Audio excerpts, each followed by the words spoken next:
রাত পোহলে আলিপুরদুয়ার, জলপাইগুড়ি, কোচবিহার এই তিন কেন্দ্রের নির্বাচন। মূলত চা বলয়ে ঘেরা আলিপুরদুয়ার লোকসভা। প্রত্যেক রাজনৈতিক দলই এই চা বলয়কে পাখির চোখ করে ভোটের প্রচারে ঝড় তুলেছেন।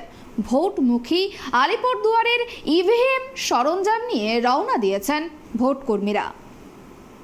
আগামীকাল লোকসভা নির্বাচন, আর এই লোকসভা নির্বাচনকে ঘিরে কিন্তু ইতিমধ্যেই ব্যস্ততা তুঙ্গে রয়েছে।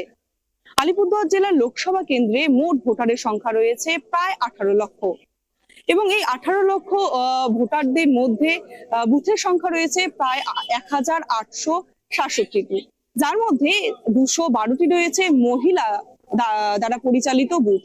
এবং নিরাপত্তার দিকে লক্ষ্য করা যাচ্ছে যে মোট 63 কোম্পানি সেনাবাহিনী নিয়োগ করা হয়েছে, এবং তার সাথে রাজ্য পুলিশের সংখ্যা রয়েছে প্রায় 3000।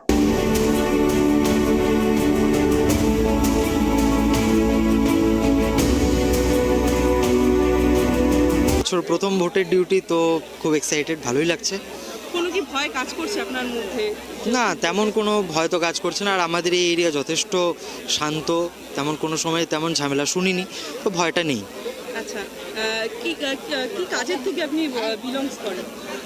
আমি প্রাথমিক স্কুল শিক্ষক। আমার স্কুল হচ্ছে বীরপাড়া সাউথ। আচ্ছা, আর ভোটের ডিউটি কোথায় করেছেন?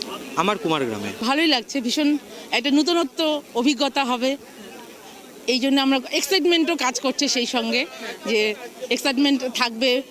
আর আমাদের টিম মেম্বার 4 জনই আমরা আছি, হ্যাঁ 4 জনই মহিলা, এবং আমাদের প্রিসাইডিং দিদিও খুব ভালো, সঙ্গে আমাদের আদার্স যে টিম মেম্বাররা আছে তারাও খুব ভালো। আশা করি কাজটা আমরা খুব সফলতার সঙ্গেই উতরে যাব কাজটায়। কোনো কি ভয় কাজ করছে? না না, কোনো রকম ভয় কাজ করছে না।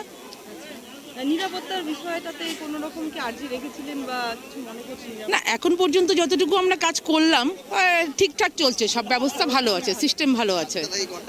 আপনার কোথায় ডিউটি করেছেন? আমার ডিউটি পড়েছে সলসলাবাড়ি মডেল হাই স্কুল। এবং ইতিমধ্যেই কিন্তু কড়া নিরাপত্তা চাদরে মুড়ে দেওয়া হয়েছে আলিপুরদুয়ার জেলার লোকসভার বিভিন্ন এলাকা।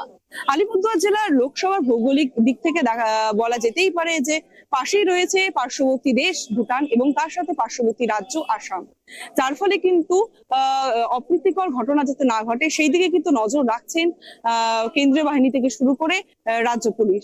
এবং আলিপুরদুয়ার জেলায় মোট 159টি স্পর্শঘাতক বুথ রয়েছে, এবং যার মধ্যে কিন্তু কড়া নিরাপত্তার চাদরে কিন্তু সেখানেও মুড়ে দেওয়া হয়েছে, এবং মোট 36টি রয়েছে মোবাইল শেডের বুথ।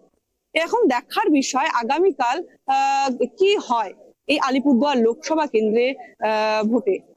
আলিপুরদুয়ার থেকে অনিশা পোদ্দারের রিপোর্ট, টাইম টিভি বাংলা।